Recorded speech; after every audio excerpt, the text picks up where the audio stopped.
The diamond caught the afternoon light streaming through the massive floor-to-ceiling windows of Cartier, sending fractured rainbows dancing across the polished marble floor. It was a clinical, beautiful kind of light, the kind that was designed to hide nothing while making everything seem more desirable than it actually was.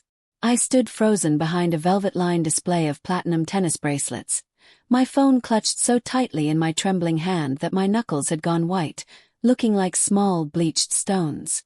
Through the narrow gap between two mannequin necks draped in priceless sapphires, I watched Marcus. Marcus Thorne, my husband of 15 years, was leaning across the glass counter with an animated excitement I hadn't seen in months. He looked younger in this light. The stress of his position as a high-stakes investment bank executive seemed to have melted away, replaced by a boyish eagerness. The sales associate, a young woman with a ponytail so sleek it looked like it had been painted on and a smile that whispered of six-figure commissions, was nodding at him with the practiced warmth of a predator closing in on a kill. "She'll love it," I heard Marcus say, his voice carrying clearly across the hushed, carpeted showroom. "Something this special deserves the best. We want to make sure the setting doesn't distract from the clarity." I felt a sudden, violent lurch in my stomach, as if I had stepped into an elevator shaft that didn't have a floor. "She'll love it."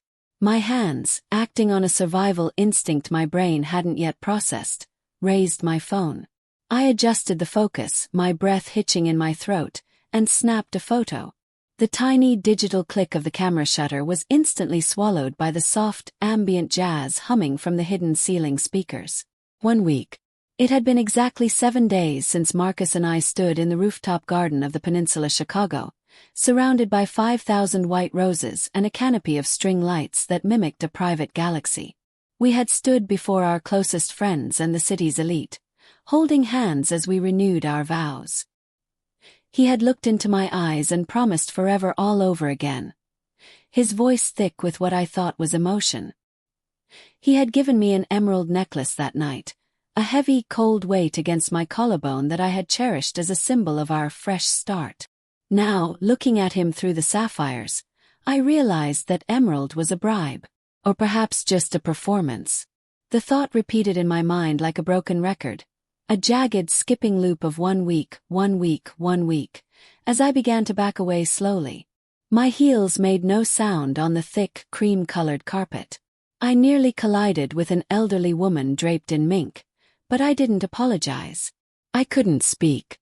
If I opened my mouth, I was certain I would either scream or vomit. The cool, filtered air conditioning of the boutique felt suddenly suffocating, a vacuum stripping the oxygen from my lungs. I had to focus on the simple, mechanical act of putting one foot in front of the other. As I neared the exit, another sales associate approached me, her face a mask of professional concern. "Madam, are you looking for something specific today? Perhaps I could show you our new bridal collection." I managed a jerky, frantic shake of my head, my eyes fixed on the heavy glass doors. I pushed through them with more force than necessary, stumbling out onto Michigan Avenue. The noise of Chicago hit me like a physical blow. The aggressive blare of taxi horns, the overlapping chatter of tourists, the rhythmic thump-thump of a bus passing over a pothole. I stood there on the sidewalk of the Magnificent Mile, a woman in a designer trench coat and a shattered soul, while people flowed around me like water around a stone. Who was she? The question was a physical ache. It wasn't me. I already had my jewelry. The anniversary emerald was currently sitting in its velvet box on my dresser in our Gold Coast penthouse, barely worn. Marcus wasn't a man who bought, just because, gifts twice in 10 days. He was a man of calculated gestures. My mind began to race through the possibilities, each one a fresh sting. Was it the new junior partner at his firm? The woman from the charity gala who had laughed just a little too loudly at his jokes? Or was it someone entirely new, someone he had been seeing while I was choosing the catering for our party, while I was writing my vows, while I was stupidly believing that we were finally moving past the distance of the last year? I pulled out my phone again, my thumb hovering over the screen. The image I'd taken was slightly blurry. The focus caught more on the mannequin's sapphire earlobe than Marcus's face, but his profile was unmistakable. I zoomed in until the pixels began to break apart. I couldn't see the ring. It was still in the box or under the counter, but I could see his expression. It looked happy. Truly unburdened by guilt happy. A businessman in a charcoal suit bumped into me, muttering a distracted apology without slowing down. I realized I was standing in the middle of the sidewalk like a glitch in the system. I moved toward the edge of a stone planter, my legs suddenly feeling like they were made of water. I needed to think. I needed to figure out what to do with this truth that was currently burning a hole through my chest. The part of me that had been the captain of the debate team, the woman who had built a successful landscape architecture firm from nothing, wanted to march back into that store. I wanted to stand in front of that sleek saleswoman and Marcus, and I wanted to demand to see the ring. I wanted to make a scene that would be talked about in the Chicago social columns for a decade. I wanted to watch the blood drain from Marcus's face as he realized his perfect life was detonating in a room full of diamonds. But another part of me, the part that had learned to survive 15 years of marriage to a man who viewed life as a series of mergers and acquisitions, knew that rushing in without a plan would be a fatal mistake. Marcus was a master of gaslighting. If I confronted him now, he'd have a story ready before we even reached the car. It was for a client. It was a surprise for my mother. It was a joke. He would turn it around until I was the one apologizing for my instability. I needed to be smart. I needed to be cold. I needed to know exactly what I was dealing with before I showed my hand. Began to walk.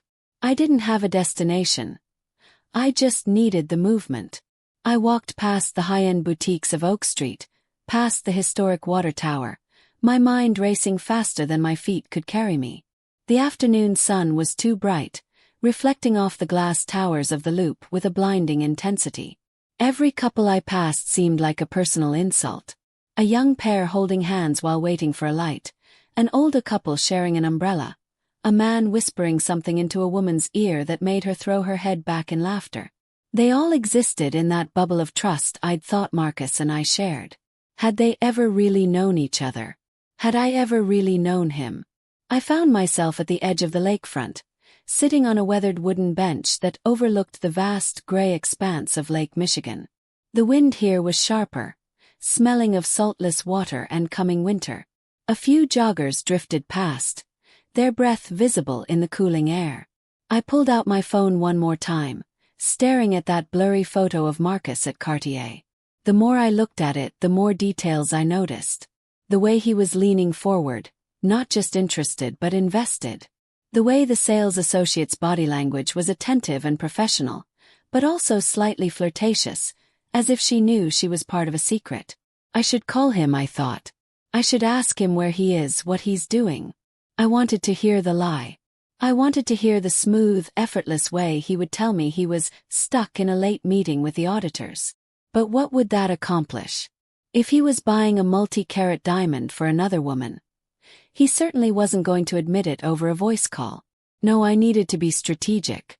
I needed to gather information. I needed to see the paper trail. For the first time in my adult life, I felt the terrifying weight of total isolation. My parents were gone. My brother lived in London. My social circle was our social circle. It was populated by people who owed their wealth or their status to Marcus's firm. If I fell, who would catch me?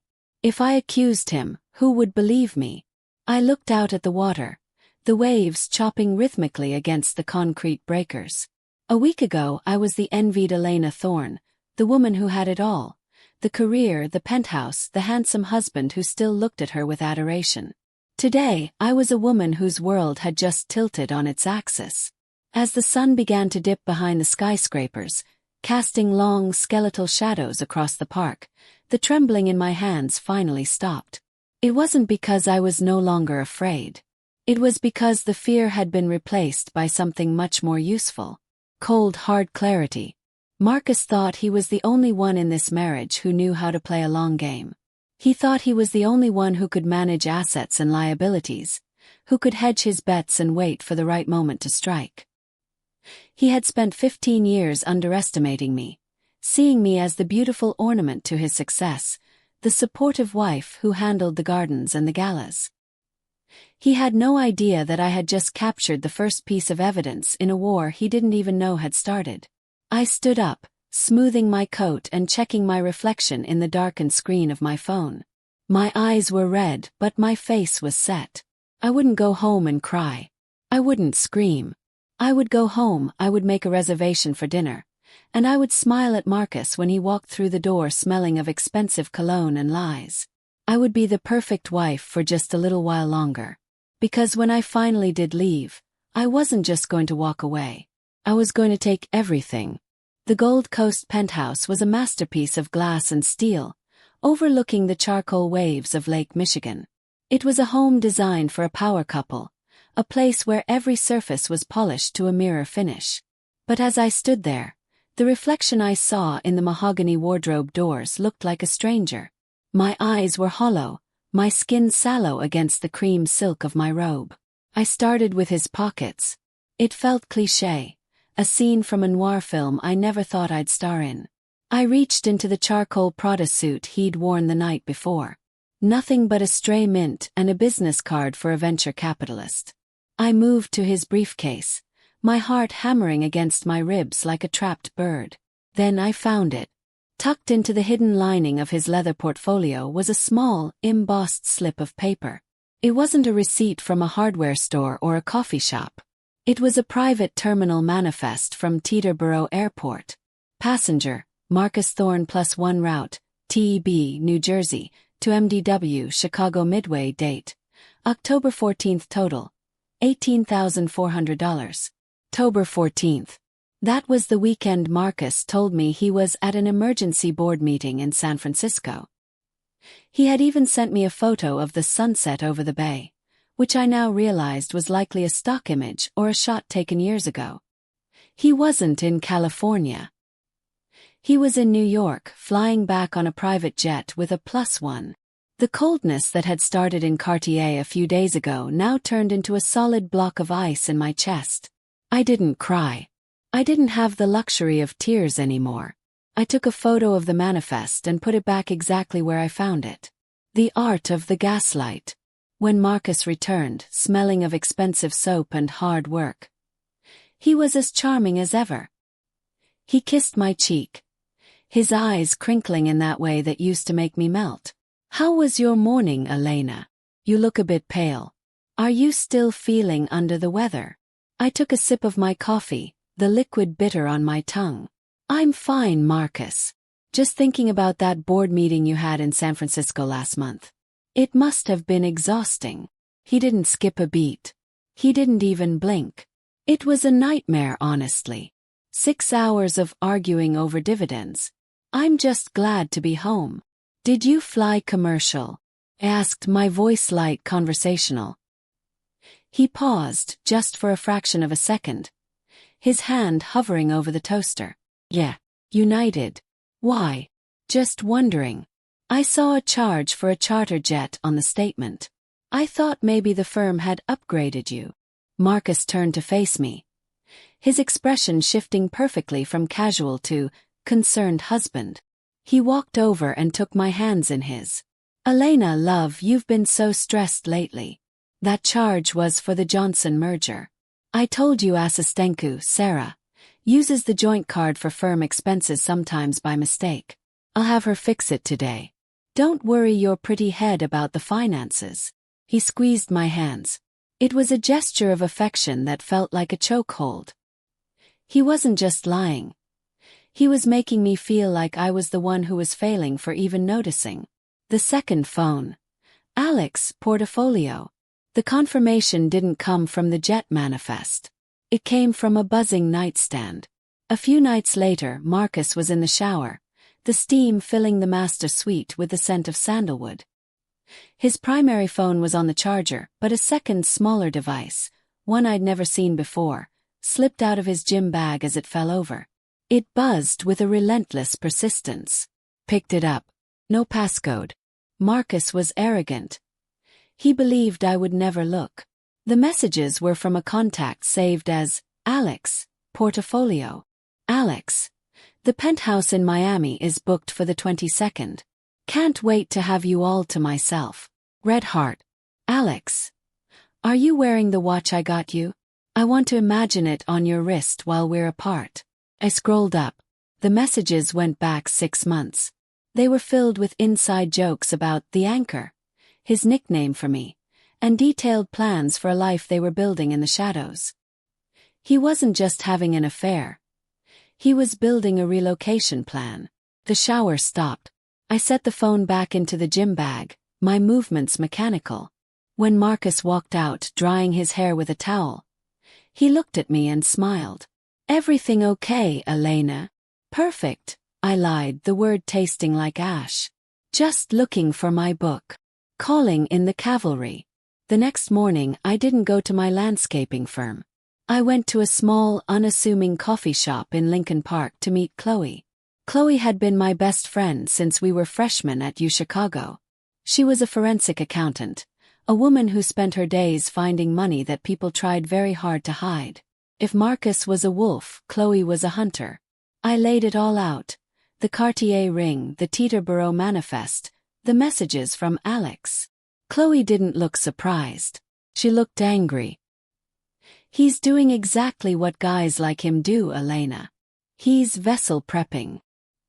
He's moving assets, setting up a new life, and waiting for the right moment to dump you so he doesn't have to split the empire. He called me the anchor, Chloe. 15 years, and I'm just a weight holding him back from his real life.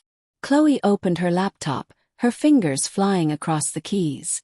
We're not going to let that happen. If he wants to play the merger and acquisition game, we'll give him a hostile takeover. I'm going to start a deep dive into your joint accounts and his firm's public filings. But I need you to do something for me. Anything. Stay in the house. Play the part. Don't let him suspect a thing. We need him comfortable so he keeps leaving a trail. And Elena. Yes. Get a lawyer. Not a nice lawyer. You need a shark. I nodded, a new kind of strength settling into my bones. The anchor was about to become a wrecking ball. The car ride to the restaurant was silent, save for the hum of the climate control in Marcus's black Maybach. He was preoccupied, his thumb dancing across his work phone with a rhythmic, obsessive speed. I sat beside him, draped in a midnight blue silk gown that cost more than a mid-sized sedan, staring out at the blurred lights of the Chicago skyline. You're very quiet tonight, Elena, Marcus said, not looking up. Nervous about seeing my father. I told you he's in a good mood. The merger is basically a done deal. I'm just taking it all in, Marcus, I replied softly. Moments like these. You never know when things might change. He finally looked at me, a flicker of something. Was it guilt? Or just annoyance? Crossing his handsome face, he reached over and patted my hand. Nothing is going to change. We're the Thorns. We're untouchable. Smiled. It was the most difficult thing I had ever done. The assembly of the Thorn Empire. We were ushered into a private dining room on the second floor. The room was a study in minimalism. Gray walls, sharp angles, and a long mahogany table set for 10. Marcus's parents, Richard and Patricia, were already there, looking like the royalty of the old money Chicago set. His brother, Julian, and his vapid wife, Tiffany, were already on their second glass of vintage Krug. Elena, you look haunting, Patricia said, sweeping me into a hug that smelled of Chanel No. 5 and cigarettes. Happy 50th anniversary, Patricia. Richard, I said, handing them a beautifully wrapped box. Inside was a crystal clock, a reminder that time was running out. The meal began. It was a parade of edible art, driftwood topped with sea urchin, helium-filled balloons made of green apple taffy, and Wagyu beef served on smoking hot stones. Marcus was in his element, holding court, telling stories about his latest kill on Wall Street. Every few minutes, he'd lean over and whisper something affectionate in my ear. Small, rehearsed endearments designed for the audience of his family. I felt the weight of the manila envelopes in my oversized Dior clutch. They were like lead weights pulling at my shoulder. The distribution of truth. As the waiters cleared the main course and prepared for the final dessert concept, I stood up. I clinked my spoon against my crystal water glass. The sound was sharp, piercing the low hum of conversation. "Elena, what are you doing?" Marcus hissed, tugging at the hem of my dress. "I'd like to make a toast," I said, my voice carrying with a newfound authority. Richard looked up, a glass of 1982 Bordeaux halfway to his lips. "To 50 years of marriage. To loyalty. To the promises we make when we think the world is watching, and the choices we make when we think nobody is." I reached into my bag. "I've spent the last few weeks thinking about our own renewal, Marcus. About the vows we took at the peninsula. I realized I didn't give the family a proper souvenir from that night. So I brought some tonight." I walked around the table, placing a sealed envelope in front of Richard, Patricia, Julian, and Tiffany. I saved the last one for Marcus. "What is this, Elena?" Patricia asked, her brow furrowed. She tore open the seal. Inside was a high-resolution printout of the Cartier photo. Below it was a spreadsheet provided by Chloe, highlighting the $500,000 Marcus had funneled into a shell company in the Caymans. And on the final page, the screenshots of the messages from Alex, detailing how Marcus referred to his parents as the aging fossils he had to tolerate until the inheritance cleared.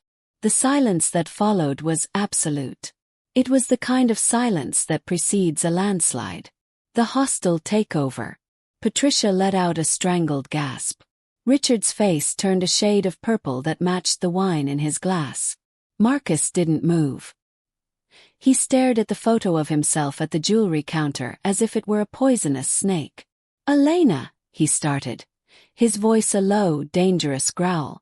"You have no idea what you're doing. This is a private matter. We can talk about this at home." "There is no home anymore, Marcus. I changed the codes this afternoon. And I've already moved my mother's inheritance into a protected trust." "You've lost your mind," he spat, standing up. "This is all fabricated. Dad, you don't believe this." Richard Thorne, a man who valued the family name above all else, looked at the screenshots of Marcus calling him a fossil.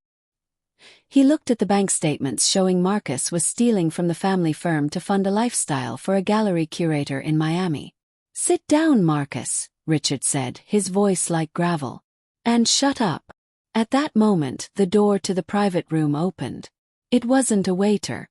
It was a woman in a sharp gray suit. She walked straight to Marcus and handed him a thick packet of papers. "Marcus Thorne. You've been served. Have a pleasant evening."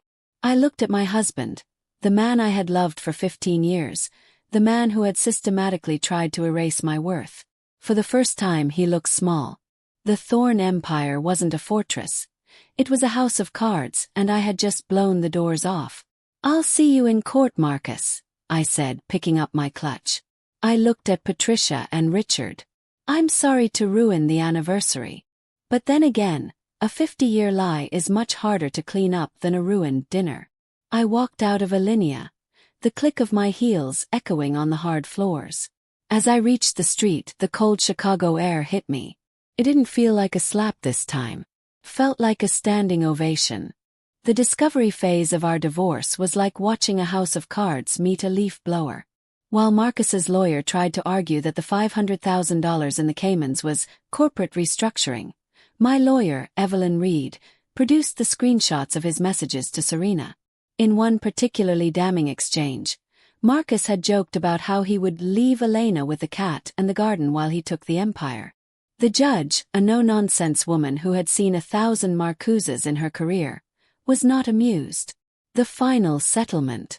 The assets. I was awarded 65% of our marital assets, including the Gold Coast penthouse, which I promptly sold, and the vacation home in Aspen. The business. Because Marcus had used firm resources to facilitate his affair and hide money, his partners forced him into a morality clause buyout.